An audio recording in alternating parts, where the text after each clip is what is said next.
Disclaimer: This podcast discusses mental health, postpartum depression, child psychology, and generational trauma for awareness purposes only.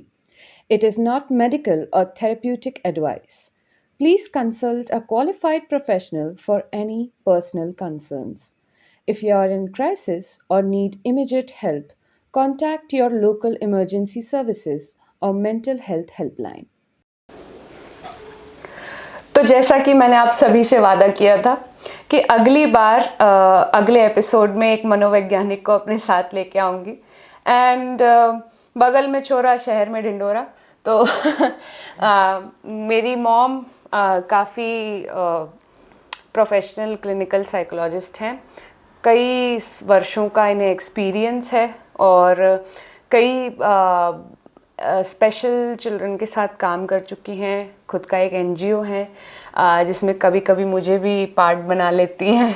अक्षर उसका नाम अक्षर संस्था की एनजीओ का संचालन करती हैं। तो thank you so much mom, आप मेरे चैनल पे आए, आपका इतना कीमती समय आप मुझे दे रहे हो। तो मेरा सबसे पहला सवाल, क्यों आपने सोचा कि मुझे साइकोलॉजी पढ़नी चाहिए, मुझे इस प्रोफेशन में आना चाहिए? क्या ऐसा जिस चीज़ ने आपको प्रेरित किया होगा या किसी चीज़ को आपने देखा होगा कि यार लगता है मुझे साइकोलॉजी पढ़ लेनी चाहिए, मुझे इस फील्ड में एंटर हो जाना चाहिए? क्या है कि जो हम लोग की जनरेशन है जी, आधी पुराने ज़माने में जी और आधी नए ज़माने में। मतलब पहले मोबाइल के पहले का ज़माने में भी हम लोग रहे। जब यंग एज थी तब हम मोबाइल के पहले वाले फेज में, बस टीवी आ चुका था। जी जी। और हम लोग मतलब मीडिया तो शुरू हो गया था, पर टीवी के रूप में था। जी जी। और फिर आधी हमने मोबाइल के साथ जी। अच्छा। तो उसके पहले की जनरेशन में जो लेडीज़ को प्रॉब्लम थी, आजकल तो सभी जगह पॉडकास्ट में सब जगह बता दिया जाता है कि ये दिक्कत है। और कई छोटी छोटी रील्स में भी ये दिक्कत होती है, ये सारी चीज़ें रील्स में भी बता दी जाती है ना। और गूगल वगैरह में हम सर्च कर लेते तो बहुत सारी ऐसी चीज़ें, काफ़ी एक्सेस है जिसको अगर ज्ञान लेना है तो एक्सेस में भरा पड़ा है। तो ऐसा पहले नहीं होता था। पहले लेडीज को क्या प्रॉब्लम हो रही है, क्या उसको क्या दिक्कत है और क्यों उसका मन चिड़चिड़ा है या क्यों उसको हेल्थ प्रॉब्लम आ रही है, इन सब का कोई मायने ही नहीं रखता था, कोई ध्यान ही नहीं देता था। और उसको बोलते थे अरे वो तो ऐसे ही है। तो आपने क्या देखा, मतलब क्या प्रॉब्लम, स्पेशली सबसे पहली प्रॉब्लम क्या देखो मेनली तो मैंने सबसे पहले मेरी मम्मी को मेनोपॉज वाली स्थिति से गुजरते देखा। अच्छा।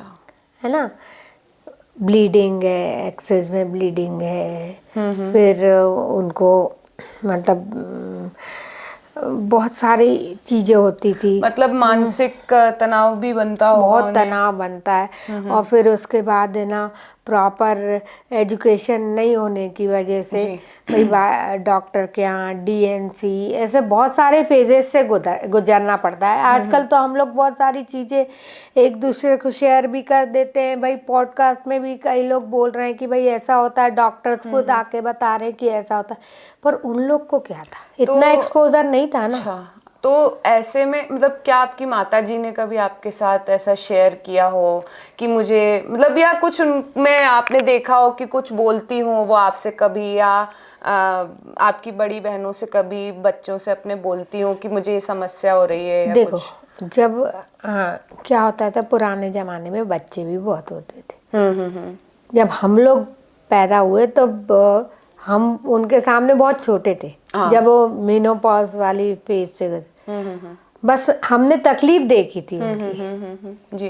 वो तो हम जब बड़े हुए, जब हम कॉलेज में आए तब हमको समझ में आया कि हाँ ये भी कोई दिक्कत होती है। तो उसका कारण क्या जानने के लिए मैंने फिर सोचा कि मानव व्यवहार को कैसे पहचाना जाए। जी। इस क्यूरियोसिटी के कारण मैंने मनोविज्ञान ले लिया। क्या बात है, बहुत मतलब आपने भी घर से प्रेरणा ली और आपको लगा कि शायद आप अपनी मम्मी का ये प्रॉब्लम इससे मैं सॉल्व कर सकती हूँ। तो इस दौरान मेनोपॉज की आपने बात करी, बहुत बढ़िया एक टॉपिक उठाया आपने। बहुत कम बात करते हैं लोग मेनोपॉज के दौरान जो दिक्कतें होती, समस्याएं, चिड़चिड़ापन, इरिटेशन, ये सब हो जाता है। तो महिलाओं को ये मतलब थोड़ा सा, ऑब्वियसली मुझे पता है कि कई लोग एजुकेटेड होंगे इस बारे में, बट फिर भी आप खुद क्योंकि उस चीज़ से गुजर चुकी हैं, तो आप क्या कहना चाहेंगे उस बारे में? आपका एक्सपीरियंस क्या था और फिर आपका टेक अवे क्या है उस चीज़ से? देखिए, जब मैं मेनोपॉज वाली फेज से गुजर रही थी तो मुझे कई बार लगता था कि यार ये सब कुछ बेकार है, ये सब क्या हो रहा है, इरिटेट होता था। और काफ़ी दिन ये सब चलता रहता था, ब्लीडिंग है और ये है ना। मैं वो बच्चों को ना बाहर जाने का मूड होता था, ना बच्चों को मैं प्रॉपर टाइम दे सकती थी। एक माइंड में कि अरे हम बाहर जाएंगे तो अचानक से फ्लो नहीं हो जाए, ये नहीं हो जाए। कई बार मुझे एडमिट भी होना पड़ा। अच्छा, हाँ। कई बार मुझे ये हैवी ब्लीडिंग की वजह से फिर वही हार्मोनल टैबलेट लिया, फिर उसको फेज, तो ये सब इरिटेटिंग होता है। उसी फेज में क्या होता है, अपने बच्चे पढ़ रहे होते हैं। हाँ, मुझे बहुत अच्छे से याद है कि मैं स्कूल में थी और आपको कई बार हॉस्पिटलाइज होना पड़ता था और समझ में भी नहीं आता था उस समय हम लोगों को कि क्या हो रहा है मम्मी को। हाँ। तो वो चीज़ है, सही बात है, तो बिल्कुल। और कई बार इतनी ब्लीडिंग होती थी कि हम अपने बस में नहीं हो रहे। फिर उसके बाद हार्मोनल टैबलेट ले रहे हैं, उससे साइड इफ़ेक्ट और होते हैं। तो उससे कुछ मानसिक तनाव भी हाँ, होता है। जैसे कभी कभी क्या होता है कि बहुत तेज गर्मी लगती है, हैं, कभी कभी कोई चीज़ पे इरिटेट होके बहुत तेज गुस्सा आता है। तो इन सारे फेज़ों से हम गुजरे। हाँ। और लास्ट में तो ऐसा हुआ कि बहुत ज़्यादा, उससे क्या, इसमें एक बहुत अच्छी बात है तुमने पूछी, इसमें कई महिलाएं घबरा जाती हैं। तो वो डॉक्टर्स के पास जाके अरे आप तो वो ऑपरेशन कर दो और मतलब यूटेरस निकाल दो। बट मेरा आप सभी से कहना है कि थोड़ी तकलीफें अगर सह लो, अगर बहुत बड़ी कोई प्रॉब्लम नहीं है तो नहीं निकलवाना है। होता है, होती है, ये दिक्कत होती है, कई दिन पैड के साथ जीना है, फिर हार्मोनल लेना है, उसके साइड इफेक्ट भी होते हैं। पर आप अपने आप को काबू करो।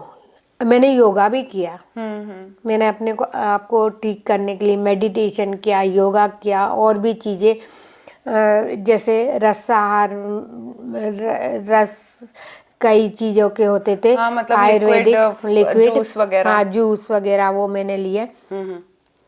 उससे क्या हुआ कि मैं उस चीज़ों को मैनेज करती रही।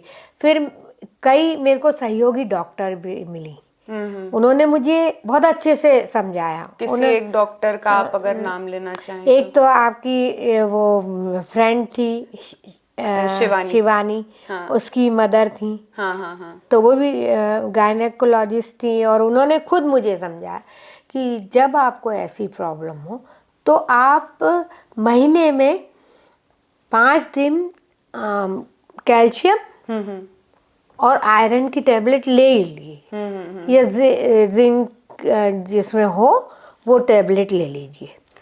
ताकि आपका ये जो बॉडी का सिस्टम है वो बना रहेगा। कम से कम आप 5 दिन तो ले ही लो, उसके बाद अगर ये डिपेंड भी करता है, सबके अपनी अपनी बॉडीज पे भी डिपेंड करता है।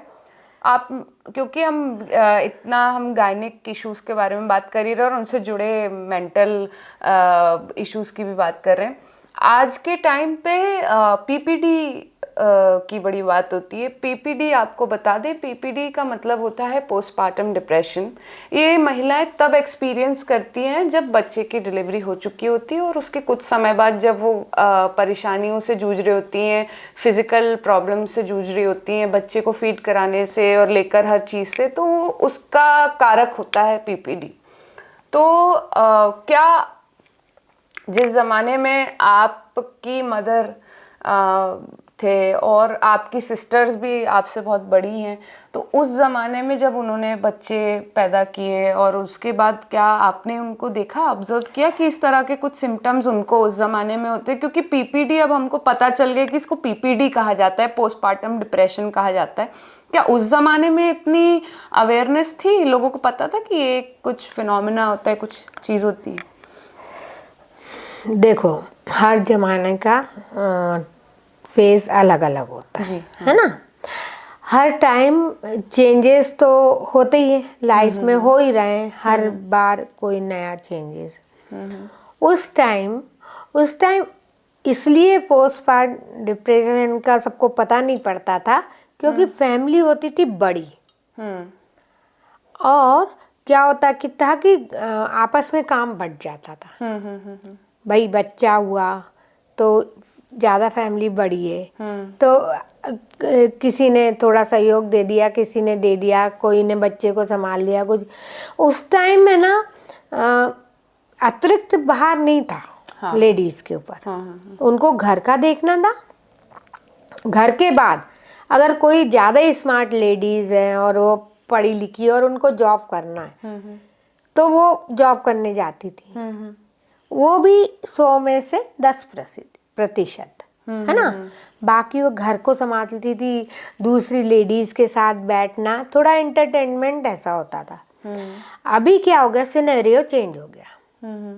सिनेरियो चेंज होने से प्रॉब्लम ये हो गई कि आपकी महिला बाहर भी उतना ही काम करती है और घर में भी आके, है ना। अब क्या होता है, और फैमिली छोटी हो गई, न्यूक्लियर हो गई है। न्यूक्लियर हो गई। अब जब न्यूक्लियर फैमिली हो गई तो हमको अब वो बच्चा भी संभालना है और बाहर का भी हमको अतिरिक्त भार है। जी बिल्कुल। तो इस चक्कर में ये डिप्रेशन के सिनेरियो ज़्यादा होने लगे, ऐसे ज़्यादा दिखने लगे। अच्छा, मतलब उस होता पहले भी था, पर वो कहीं ना कहीं कंटेन हो जाता था। पहले ऐसा होता था ना कि वो ज़्यादा हो नहीं पाता था, वह दूसरे कुछ बड़े संभालते थे। अरे बेटा ऐसा नहीं, ये तो होता है भाई, हमने भी बच्चे पैदा किए, देखो ऐसा होता था, हो जाता है, चलो तुम ये मत सोचो, चलो अतिरिक्त भार है। तो एक दूसरे को संभालने की प्रक्रिया चालू रहती थी, वहाँ बड़ों की भूमिका ज़्यादा रहती। पर आपको नहीं लगता कि पहले के लोग रूढ़िवादी ज़्यादा थे और कहीं ना कहीं वो डिप्रेशन होता भी होगा तो बेचारी महिलाएं बोल नहीं पाती होंगी और कहीं ना कहीं वो छुपा दिया गया या दबा दिया जाता होगा और बाद में धीरे धीरे जो है एक ट्रॉमा बन के वो लेटर स्टेज ऑफ लाइफ में रिफ्लेक्ट होता है कई बार, मतलब क्योंकि मैंने देखा है ऐसा, इसलिए आपसे जानना चाह रही हूँ। हाँ, उस टाइम अब जैसे होता तो होगा, है ना, होता तो होगा। अब क्या होता है, वो लेडी फिर उसका व्यवहार चेंज हो जाता है।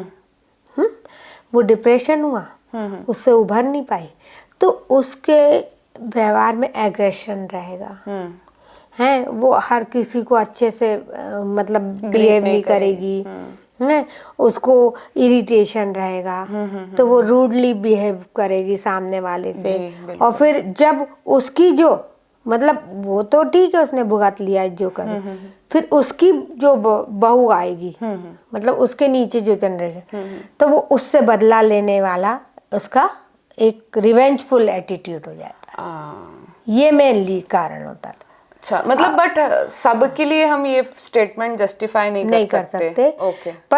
पर सबके लिए नहीं कर सकते, पर अधिकतर रिवेंजफुल हो जाता था।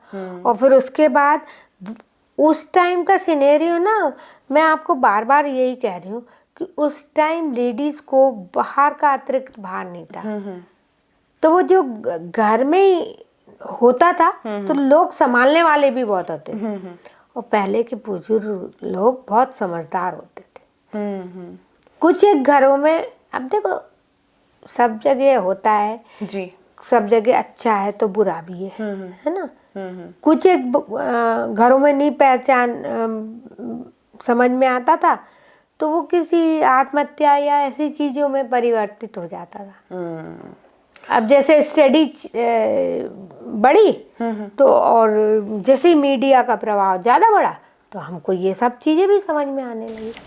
तो आप के मुताबिक अगर समझे हम तो कहीं ना कहीं एक फैमिली बड़ी होती थी और पहले के लोग थोड़े समझदार होते थे इन सब चीज़ों को लेके। कहीं ना कहीं एक महिला बिजी हो जाती थी और उस बड़ी फैमिली के अंदर कई सपोर्टिंग लोग भी होते थे तो उनको सपोर्ट एक मिल जाता था। आज के प्रेजेंट डे सिनेरियो में अगर आप खुद भी देखें, हमारी फैमिली में देखें, बाहर भी देखें, एक जनरल सेटअप बहुत छोटा सा हो गया है। न्यूक्लियर से भी आई थिंक और छोटा हो चुका है। कहीं ना कहीं एक नव दंपत्ति जो है बच्चे को जन्म भी दे रही है, अकेले रह रही है, अकेले सरवाइव कर रही है।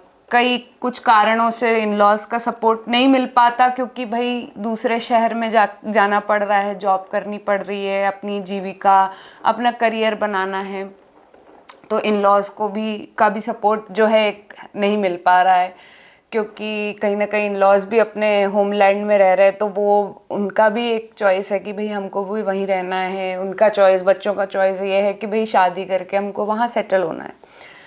तो इसमें क्योंकि लैक ऑफ सपोर्ट है और माँ जो है, नई माँ जो है अकेली हो जा रही है घर में बच्चे के साथ। उसको भले ही मैटरनल लीव जैसे चीज़ें मिल गई हैं, ऐसी सुविधाएं मिल गई हैं, तो कहीं ना कहीं वो अकेली हो जा रही है। वो भले ही मतलब घर पे है, थोड़ा आराम में है, बट स्टिल वो आराम नहीं है। वो कहीं ना कहीं जब बच्चा, सब बोलते हैं, मैंने बड़ी एक फेमस सेइंग सुनी है सबके मुँह से, अरे जब बच्चा सो जाए तुम सो जाओ।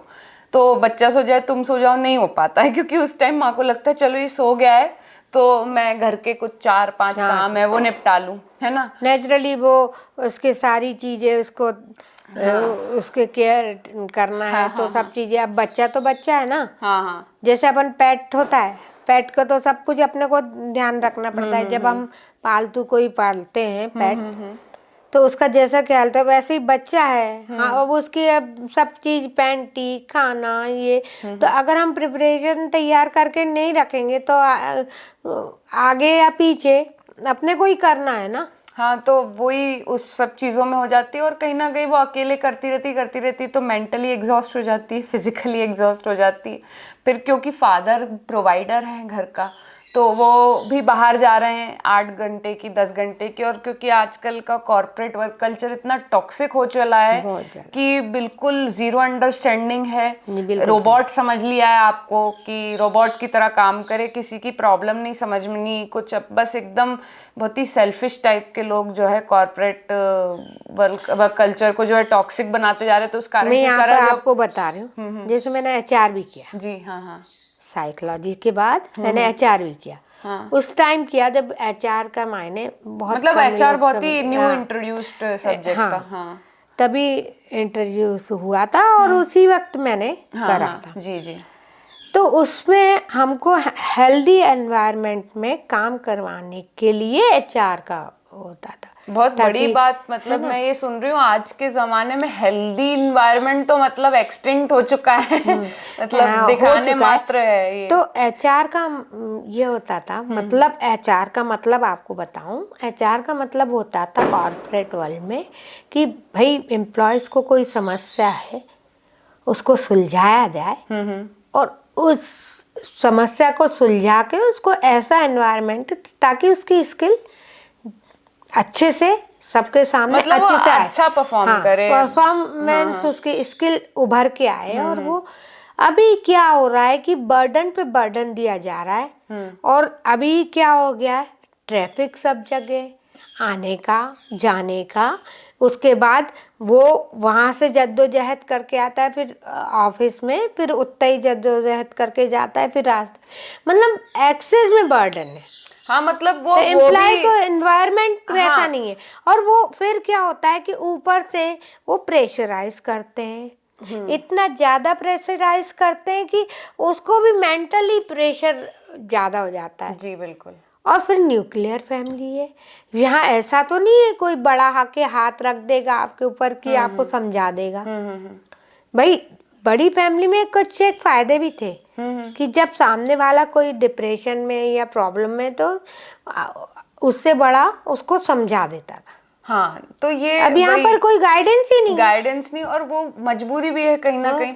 दूसरी बात ये कि वो अब वही मैं कॉर्पोरेट वर्क कल्चर भी टॉक्सिक हो गया है, सब कुछ इतना, तो वो बेचारा इंसान वहीं वहाँ पे भी एक खप रहा है, वो भी एग्जर्ट हो रहा है, एग्जर्शन हो रहा है, उसको एग्जॉस्ट हो रहा है, मेंटली भी फिजिकली भी, वहाँ पे भी 4 गाली खाता है, फिर घर आ रहा है तो यहाँ पे घर आके भी देख रहा है कि वो माँ भी बेचारी थकी आ रही है, कोई उसका ना उसको खुद की सुध-बुध है, वो बच्चे कोई जो है लेके बैठी हुई, तो घर का माहौल थोड़ा टेंस्ड हो जाता है एक नई नव दंपत्ति के लिए, जब वो एक छोटे से प्यारे से नन्हे से बच्चे को अपने जन्म देते हैं और अपने जीवन में लेके आते हैं। ये एक बहुत ही ब्यूटीफुल टाइम है मेरे हिसाब से। बिल्कुल। और पर वो क्या होता है कि सिचुएशनल, आज की सिचुएशन ऐसी हो गई कि वो ब्यूटीफुल टाइम को वो माँ बाप एंजॉय नहीं कर पाते हैं, क्योंकि वो खुद भी बहुत ज्यादा थक वो चुके दुनिया होते हैं। की उधेड़-बुन में लगे ना। तो इन सब केओस के बीच में, इतने प्रॉब्लम के बीच में, आप क्या बोलना चाहेंगी, एक नव दंपत्ति को क्या सलाह देना चाहेंगी जिससे कि वो इस केओस में भी कहीं एक थोड़ा सा पीस ढूंढे, और ये जो इतना ब्यूटीफुल टाइम है, इतना ब्यूटीफुल समय है उनके जीवन का, सबसे सुंदर जो है क्षण है ये, तो इन क्षणों को कैसे एंजॉय करें। इस बच्चे की, ये बच्चा बड़ा हो रहा है, ये अब दोबारा तो वैसे बड़ा नहीं होगा, तो आप क्या उनको सलाह देंगी कि कैसे इस चीज़ को मैनेज करें? देखिए, मैनेज तो करना ही पड़ेगा। अब एनवायरनमेंट ऐसा है, हमको उसमें से ही अपना हल ढूंढना है। जी। तो मेरा ये कहने का मतलब कि जब बाहर से वो आए बंदा, और यहाँ पर बच्चों का भी, तो उन नव दंपतियों को अपने बच्चे में उसका वो देखना, सुख ढूंढना चाहिए, है ना। थोड़ा सा उसके साथ खेलें, उसके साथ बातें करें। भाई जब हस्बैंड आ रहा है तो थोड़ी देर वो बच्चे के साथ बैठे, फ्रेश हो जाए, उसके बाद बच्चे के पास, तब तक माँ अपना खाने पीने की तैयारी कर ले, फिर दोनों बैठ के खाना खाएं, फिर उसको एंजॉय करें, है ना।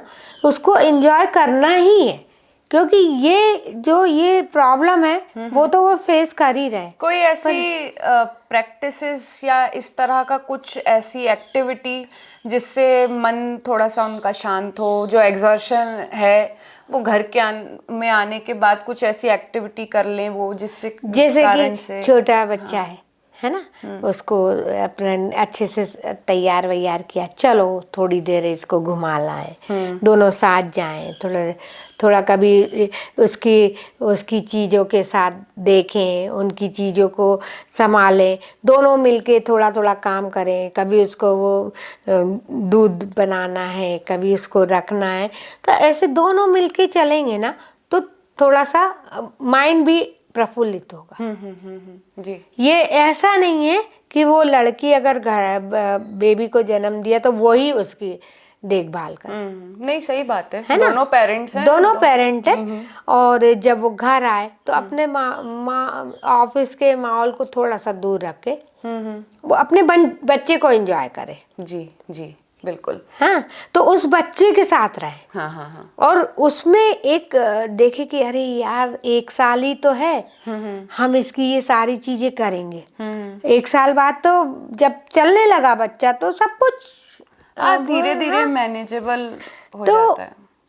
वो जो पल है जब वो एक मतलब पहले दिन से लेके 12 महीने तक वो जो एक एक पल उसको भरपूर जियो, मेरा ये कहना है। और ऐसे में जो ब्रेस्ट फीडिंग मदर अगर जो होती है, जब तक वो ब्रेस्ट फीड कर रहे होते तो कहीं ना कहीं मैंने देखा है, पढ़ा भी है, रिसर्च भी करी मैंने, तो कई जगह पे मैंने ये पाया कि जो है काफ़ी इरिटेटिव हो जाती है, उसका मतलब बिहेवियर थोड़ा सा इरिटेटेड हो जाता है, उसको इरिटेशन होती है, फ्रस्ट्रेशन हो जाती है।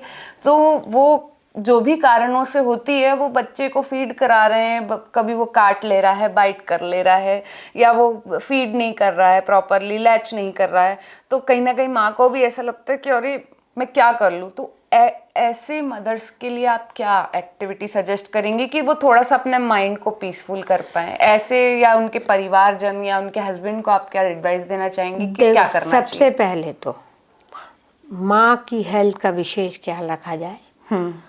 सबसे पहले हेल्दी फूड उसको दिया जाए, है ना।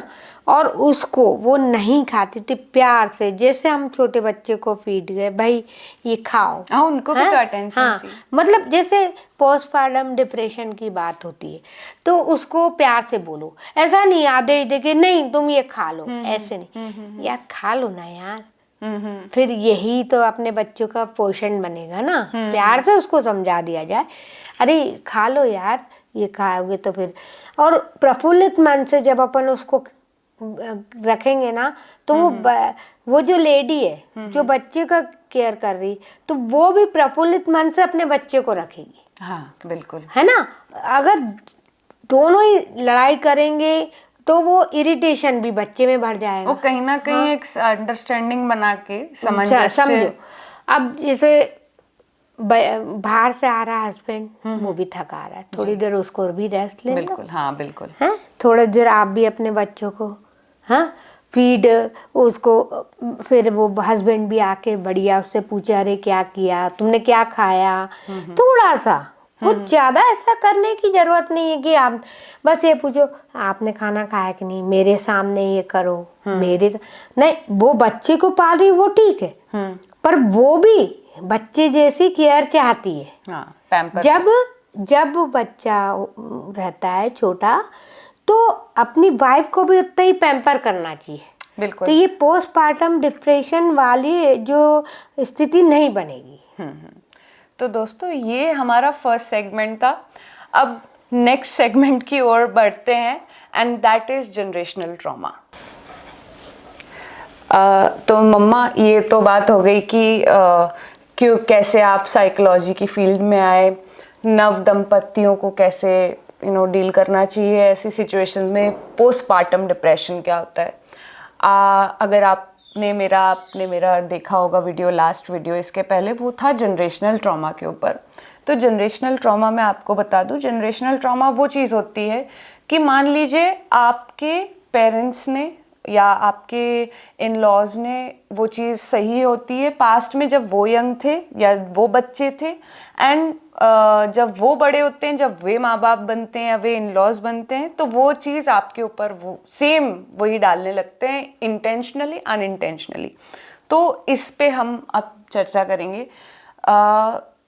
क्या कहना चाहेंगे, क्यों है ये जनरेशनल, मतलब क्यों? तो आई थिंक आप ही बेहतर एक मनोवैज्ञानिक ही सही बता पाएगा, क्योंकि क्यों का मतलब आंसर बहुत लोग ढूंढ रहे हैं, क्यों जानना चाह रहे हैं कि क्यों ये जनरेशनल ट्रॉमा इंटेंशन ना होते हुए भी कहीं ना कहीं आपकी जो जनरेशन है वो हमारी जनरेशन पे थोप देती है, और कहीं ना कहीं शायद हो सकता है कि हमारी जनरेशन ने भी जो सहा होगा या जो किया होगा वो अनइंटेंशनली आगे की जनरेशन पे थोप देगी। ये क्या रूट कॉज लगता है आपको, क्या हो सकती है इसकी प्रॉब्लम, जड़ क्या हो सकती है?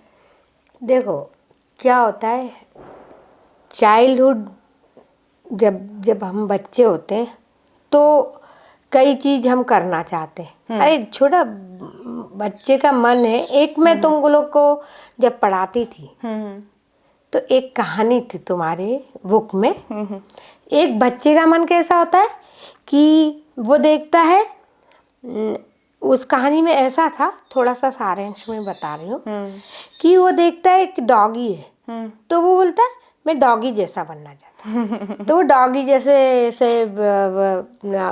ऐसे पीने लगता है पानी और वैसे ही चलने लगता है। फिर वो देखता है एक सिपाही को, तो फिर वो बोल देता है सिपाही। तो बच्चे का मन क्या होता है, एक ऐसी कच्ची मिट्टी की तरह होता है जी। वो जो देखता है तो वो सोचता है कि मैं ऐसा बन जाऊं, मैं वैसा बन जाऊं, और फिर उसकी जो दुनिया होती है ना बहुत अलग होती है, बच्चों की दुनिया बहुत अलग होती है। अब उसमें अपन अपनी चीजें डालने लगते हैं और उसका मन तो कहीं और रहता है, वो तो निश्चल मन है ना, वो कहीं भी अपना विचरण करता है। उसमें फिर फोर्सफुली जो उससे चीजें कराई जाती है वो ट्रॉमा में तब्दील हो। कुछ उदाहरण अगर आप हमें दे पाएं कि क्या फोर्सफुल चीज़ें हो सकती हैं जो एक छोटे बच्चे को हम धीरे धीरे, हमें पता भी नहीं होता एज पेरेंट्स, हम शायद करने लग जाते हैं। सपोज अब जैसे इसको कोई अदरवाइज ना ले, जी। सपोज कोई बच्चा नहीं पढ़ना चाहता। हाँ, मतलब एक मतलब, पर्टिकुलर सब्जेक्ट हाँ, नहीं पढ़ना चाहता। हाँ। भाई सपोज किसी को मैथ्स नहीं पसंद है, मुझे नहीं पसंद। अब मैथ्स नहीं पसंद है जी तो अब पर अपने यहाँ जो शिक्षा प्रणाली है, जी। हमें वो 4-5 सब्जेक्ट पढ़ने, तो मतलब पढ़ने हैं हाँ, कंपल्सरी। मतलब नेसेसरी है। हाँ, वो हम नहीं छोड़ सकते।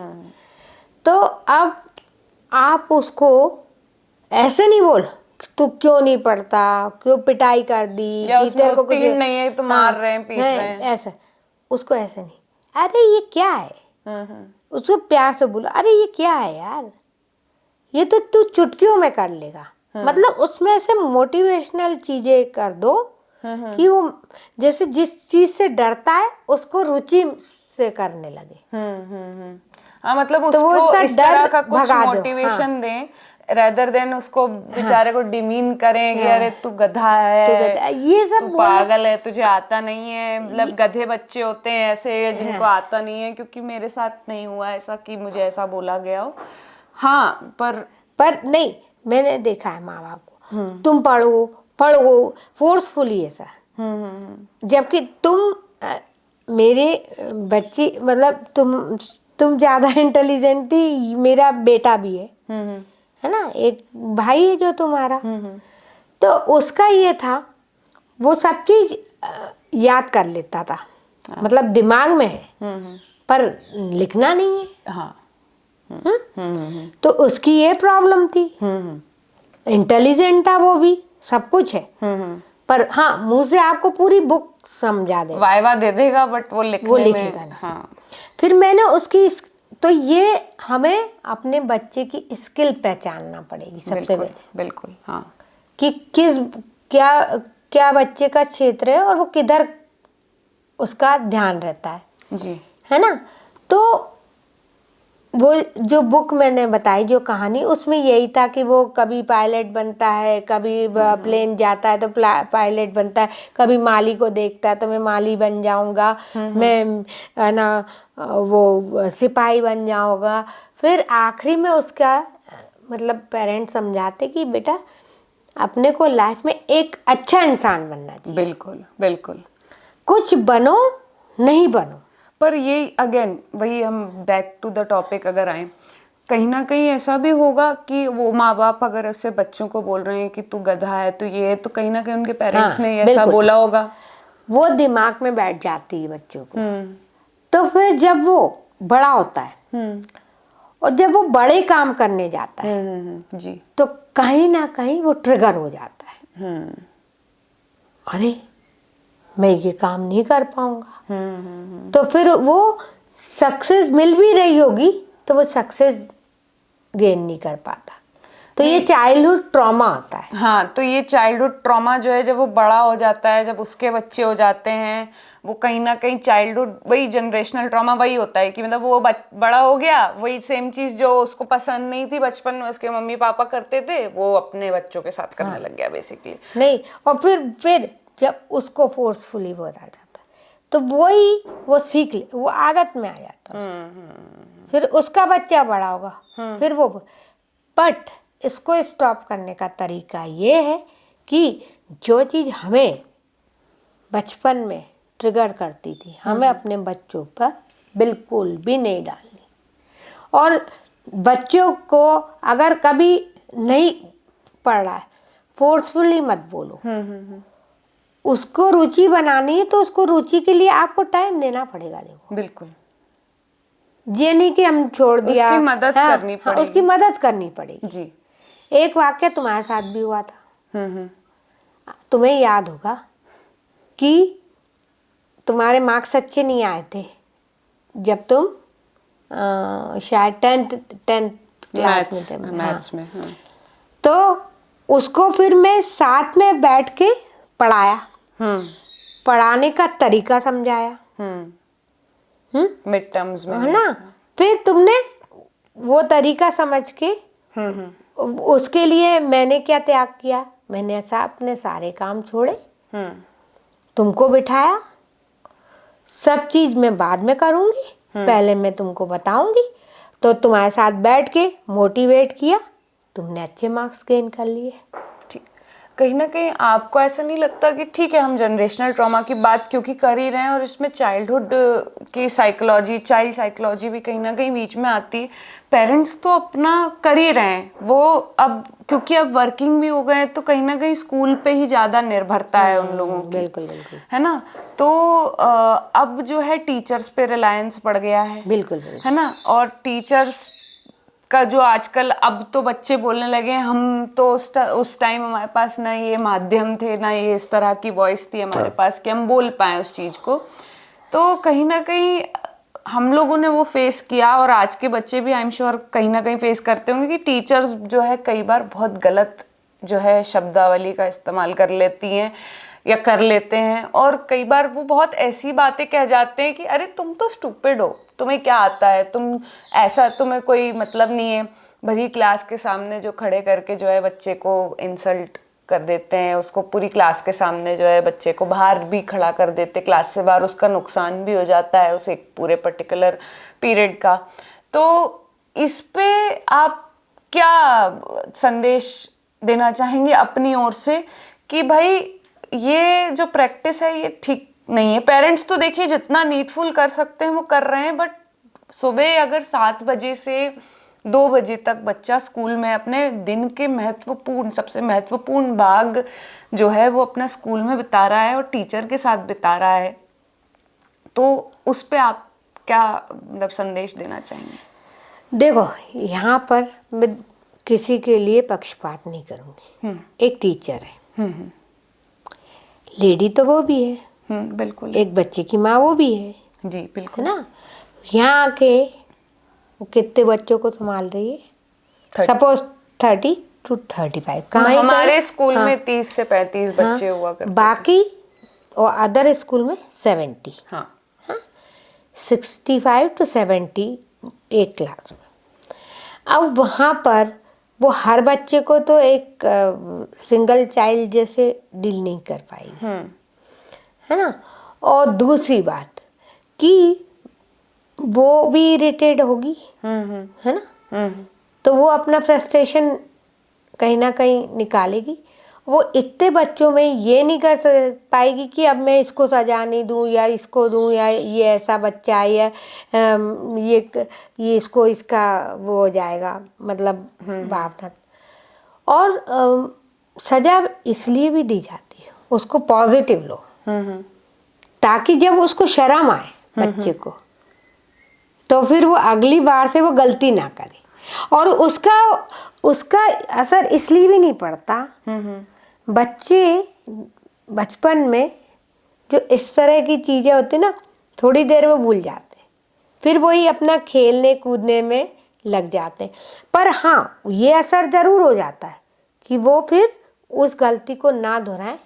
तो ऐसे वो शिक्षा का भी एक बार, पर कई बार जो इंटेंशनली करते हैं टीचर, वही बिल्कुल, तो इंटेंशनली ना करा जाए। हाँ ठीक है, आप सब बच्चों के साथ एक सा व्यवहार करेंगे, नो प्रॉब्लम। पर आप एक पर्टिकुलर बच्चे को पकड़ लो और उसको डिमोरलाइज करो, तो ये गलत बात है। अब जैसे आपको एक बहुत ही मतलब लाइव एग्जांपल बताती हूँ मैं। कुशा कपिला करके एक बहुत प्रख्यात इन्फ्लुएंसर है, बहुत अच्छा कंटेंट बनाती हैं। उन्होंने अपने एक पॉडकास्ट के जो है इंटरव्यू में बताया था कि उनकी हिंदी की टीचर एक दिन मतलब हिंदी पीरियड के दौरान क्लास में आती हैं और कुछ इस तरह कहती हैं कि कुछ बच्चे होते हैं जो पढ़ने में अच्छे होते हैं, है ना, कुछ बच्चे होते हैं जो पढ़ने में अच्छे नहीं होते बट कैरेक्टर के अच्छे होते हैं, कुछ बच्चे होते हैं जो पढ़ने में भी अच्छे नहीं होते और जिनके पास कैरेक्टर भी नहीं होता, है ना कुशा। तो इस तरह से उन्होंने एक स्टेटमेंट जो है, नहीं इस तरह से एक कैरेक्टर लेस बोलना किसी भी टर्म में, देखिए सेंस बनाती है, वो कैरेक्टर लेस ही बोल रही थी बेसिकली उनको, उनकी टीचर अध्यापिका जो है। इस तरह से व्यंग कसना, व्यंग भी नहीं है, तंज कसने जैसी बात है। एक बच्चे को जो है पकड़ लिया आपने, एक बच्चे को जो है पकड़ लिया आपने और जो है आप उसको बार बार तंज कसे जा रहे हो उसके ऊपर, उसको पॉइंट कर रहे हो, क्योंकि बस आपके अंदर वो बैठ गया है कि वो बच्चा खराब ही है और वो खराब ही करेगा और वो खराब ही है, अच्छा नहीं है, अच्छा हो ही नहीं सकता किसी भी एंगल से। तो ये जो टीचर्स की एक साइकोलॉजी क्रिएट मैंने हो आपको जाती है, एक बताया साइकी बन जाती कि है। सब बच्चों को आप एक साथ ट्रीट करोगे, नो प्रॉब्लम, क्योंकि सब बच्चे गलतियां करते, गलतियां करके सब चीज इंसान बिल्कुल सीखता है। बिल्कुल। जब हम गलती नहीं करेंगे तो हम चमकेंगे नहीं, जब हम गलती नहीं करेंगे तो हम बहुत अच्छी चीज बन के नहीं उभरेंगे। गलतियां करना जरूरी है, गलतियों को सुधारना जरूरी है। तब हम भाई, एक हीरा को तराशा जाता है ना, गलतियां करना सही है, हाँ। उस पे डांट खाना भी सही है, पर क्या किसी छोटे बच्चे या बच्ची को कैरेक्टरलेस बोलना भरी क्लास नहीं में नहीं, तंज ये कस के ये कोई तरीका है? आप किसी को, कि सब बच्चों को बराबरी। और अगर आप इसमें एक वो भी है, अगर आपको लग रहा है कि कोई बच्चा कहीं कुछ गलत कार्य कर रहा है, कुछ भी प्रॉब्लम, उसको आप एक अलग से रूम में बुलाइए और उसको अच्छे से समझाइए। समझाना हमारा काम है, हम टीचर हैं तो हम एक तरह से काउंसलर भी हैं, तो उसकी काउंसलिंग करिए, ना कि उसको हैरास करिए, दूसरे बच्चों के सामने उसको डिमोरलाइज करिए। अगर आपको समझ में आ गया कि ये बच्चा कुछ गड़बड़ कर रहा है या ये गड़बड़ है, तो हमको कई बार हमारी टीचरों ने भी कहीं जहाँ हमने गड़बड़ किया, उन्होंने बुलाया अपने रूम में प्यार से, बेटा ये गलत है, ऐसे काम आगे से नहीं करना, भविष्य में ये हमारे लिए प्रॉब्लमेटिक होगा। जी। बच्चे को सही गलत का मतलब समझाओ, एक तरीका होता है। तरीके से मतलब समझाओ, ना कि उसको ऐसे अपन वो छीटाकशी करो या सबके सामने डिमोरलाइज करो, नहीं। बिल्कुल। जब हम अच्छे टीचर जभी कहलाएंगे जब हम उस बच्चे की खामी देख ली, उसको हम तराशेंगे हीरे की तरह, बिल्कुल। उस खामी को हम उसकी अच्छाई में बदल देंगे, बिल्कुल। तो हम अच्छे टीचर कहलाएंगे। और आजकल का सिनेरियो ये हो गया, अब मदर फादर भेज देते हैं जी। मदर फादर के पास भी टाइम नहीं है, वहाँ बच्चा वो हरास हो रहा है, जी बिल्कुल। वो अपनी प्रॉब्लम मम्मी पापा से भी नहीं शेयर कर रहा है, तो यही ट्रॉमा आगे बढ़ जाता है। हाँ, ये भी एक नए तरह ये का एक- ट्रॉमा आगे हाँ, बढ़ जा आगे रहा है। बढ़- कोई जरूरी नहीं है घर का वातावरण अच्छा है तो क्या हुआ, उसने अगर बाहर सहा तो वो सप्रेस हुआ, फिर एकदम से ज्वालामुखी की तरह कहीं भी फूट। हाँ, वो इमोशनल बर्स्ट आउट हो जाता है। बिल्कुल। तो और कई बार आपने देखा है, कई टीचर बहुत अच्छी होती हैं, हाँ, बहुत सपोर्टिव होता बहुत सपोर्टिंग होती हैं, वहीं कई टीचर बहुत एग्रेसिव होती हैं, कोई अच्छी चीज भी उनके पास करके ले जा तब भी उनमें खामी। हाँ, वो क्रिटिसिज्म Criticism चालू उनका रहता है, चालू क्योंकि है। कहीं ना कहीं बायस्ड हाँ, बायस्ड रहती हैं वो। हाँ हाँ हाँ। तो ये टीचर भी अलग अलग तरह के होते हैं। ओके। कुछ आखिरी संदेश, कुछ ऐसा आप बोलना चाहें, जितने भी टॉपिक्स पे अभी तक हमने बात करी, कुछ अपनी तरह से कुछ आप मैसेज देना चाहें हमारी ऑडियंस को? मेरा एक साधारण सा संदेश है, सामने वाले के लिए कोई ऐसा अपना विचार ना बनाए उसके व्यवहार को देखते हुए, मतलब कोई किसी तरह का किसी भी- धारणा ना बनाए, कोई भी धारणा, stereotype ना हाँ, बनाए। ऐसा कोई धारणा मत बनाइए किसी सामने वाले व्यक्ति को देख के कि अरे भाई ये तो ऐसा ही है। जी बिल्कुल। उसके पीछे का कारण क्या है, ये ऐसा है तो क्यों है, जी। वो परिस्थिति जन्य है या उसको कभी कुछ प्रॉब्लम हुई उसकी वजह से ये ऐसा हो गया, है ना। मतलब तो हर व्यक्ति, हर की back इंसान story के समझनी बैक स्टोरी हम नहीं जानते, देखो हर इंसान नहीं जान सकता, सही बात है। पर उसका व्यवहार ऐसा क्यों है, जी उसके पीछे जरूर कोई कारण है। हाँ, तो हमको फॉरगिवनेस की नीति अपनाना, फॉरगिवनेस प्लस अंडरस्टैंडिंग। अंडरस्टैंड। आप फॉरगिव करोगे चीज़ों को, किसी भी व्यक्ति की छोटी, फिर आपको समझ में आएगा जी लाइफ में। जो मैंने अभी तक सीखा एज ए साइकोलॉजिस्ट, तो ठीक है, एक इंसान की तरह मैं आपको बता रही हूँ। जब हम उस इंसान ने थप्पड़ हमें मारा या हमको कुछ उल्टा सीधा किया, तब मैंने सोचा कि इसने ऐसा क्यों किया। तब मैं उसके पीछे का कारण सोचने का, मैं सोचती हूँ कि शायद उसके साथ ऐसा ही व्यवहार हुआ जिसके कारण उसने मेरे को ऐसा व्यवहार दिया। पर मेरा आप सभी से ये कहना है, किसी के गलत व्यवहार के को देख के आप अपना व्यवहार चेंज नहीं करिए, आप वैसे ही देते रहिए। भाई हम गांधी युग में नहीं जी रहे और गांधी जी वाली बात भी नहीं कर रहे कि हमने एक थप्पड़ मारा तो दूसरा भी आ गया। नहीं, पर जवाब देना भी आना चाहिए, है ना? एक सही तरीके से। पर उसको अलग तरीके से आप समझो, जानो और उसको समझाओ, पर मतलब उसको फोर्सफुली दबाओ नहीं, सप्रेस मत करो। बिल्कुल बिल्कुल। तो बहुत बहुत धन्यवाद, आपने इतना समय दिया, और आशा करती हूँ कि आपसे और भी विषयों पे चर्चा होती रहेगी, और भी हम अलग अलग मनोविज्ञान से जुड़े सवालों पे आपसे जुड़ते रहेंगे, आपको वापस बुलाते रहेंगे।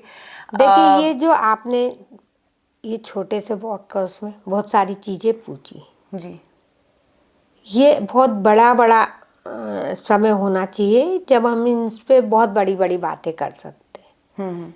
ये तो एक छोटा सा मैंने बता दिया कि ये कौन, पर आपको लाइफ में कैसे जीना है, किस तरह से चलना होगा, और इस तनावपूर्ण जिंदगी में अपने को कैसे मैनेज करना, ये अगले पॉडकास्ट में आपको बताएंगे। बिल्कुल, डेफिनेटली बताएंगे। और बहुत अच्छा लगा एक कन्वर्सेशन करके आपसे। हालांकि मैं आप सभी को सजेस्ट करूंगी कि पर्सनलाइज्ड कंसल्टेशन अगर लेनी हो तो ज़रूर आप संपर्क कर सकते हैं, आप कमेंट कर सकते हैं सब कमेंट सेक्शन में, और आपको संपर्क करने की सारी डिटेल्स जो है वहाँ प्रोवाइड कर दी जाएंगी। तो अगर पर्सनलाइज्ड कुछ कंसल्टेशन चाहिए तो आप इनसे बिल्कुल बेशक ले सकते हैं। बहुत बहुत धन्यवाद, आप आए, इस पॉडकास्ट में 4 चांद लगाए, हमें इतना ज्ञान दिया आपने। भाई हम तो सोचते हैं कि हमारे बच्चे खूब बड़े तरक्की करें, और हम चाहते हैं कि जिस तरीके से हमने अपने बच्चों को बढ़ा, वो जो उनका जो अध्ययन है, वो ज्ञान बहुत अच्छे से चारों तरफ फैले। अभी जितनी अराजकता फैली हुई है जी, तो उस अराजकता को हम इसी तरह से कम कर सकते हैं। अराजकता जो फैल रही है, एक दूसरे के प्रति क्लिष्ट और एक दूसरे को नीचा दिखाना, ये सब अगर हम छोड़ दें तो बहुत सारी चीज़ें तो हम पीसफुल वैसे ही हो जाएंगे। लाइफ में क्या हो रहा है, ये आगे क्यों बढ़ गया, भाई आप ये आगे बढ़ गया, उसमें कोई ऐसी स्किल है, उस स्किल को पहचानो, उसको अपने अंदर पैदा करो, तो हो सकता है आप भी आगे बढ़ जाओगे। बिल्कुल। और पर हमेशा बुराइयां मत खोजो। जब भी आप किसी की बुराइयां खोजते रहोगे तो, और आप हमेशा अपने आप को सही साबित करने के लिए सामने बोले, अरे इसको तो ये सीढ़ी मिल गई इसलिए ये आगे बढ़ गया, अरे इसके पास तो ऐसा है। नहीं, सबको चींटी तक को इस दुनिया में आई है तो संघर्ष करना होता है। तो कोई भी काम करने के लिए सबको बहुत संघर्ष करना होता है। आज हमने ये पॉडकास्ट भी जो हम कर रहे हैं, तो इस पॉडकास्ट को करने के लिए भी बहुत सारे जतन। हमको बहुत सारे जतन करना पड़ते हैं। आज मेरा फैमिली है, मेरे घर है, मेरे रिश्तेदार है, बच्चे, इन सब का काम से वक्त निकाल के हम यहाँ पर बैठे। बिल्कुल सही बात है। रात के 1:30-2 बज रहे हैं अभी, और हम लोग अब जो है फ्री शूट होके कर काम पा करें। रहे हैं। तो बिल्कुल मैं यही कहना चाहूँगी अपने दर्शकों से भी कि हर चीज़ में संघर्ष, और बिल्कुल आपके पास हम वापस आएंगे, क्योंकि एचआर की फील्ड से भी आप जुड़े हुए हैं। और मेरे दर्शक बहुत अच्छे से जानते हैं, जो मुझे इंस्टाग्राम पे फॉलो कर रहे हैं, कि मेरी एक सीरीज़ भी चल रही है modern corporate a game of musical chairs. तो उसका 3rd पार्ट भी आने वाला है। उससे पहले ज़रूर हम आपसे जुड़ेंगे। आज के मॉडर्न कॉर्पोरेट के बारे में हम बात करेंगे। तो ऐसे ही देखते रहिए, कमेंट कीजिए, सब्सक्राइब कीजिए, हमारे चैनल से जुड़िए, हमसे जुड़िए, और इसी तरह के अच्छे लोगों को, ज्ञानी एक्सपर्ट्स को हम इस चैनल पर लेकर आएंगे, सिर्फ और सिर्फ आपके लिए। नमस्कार। नमस्कार।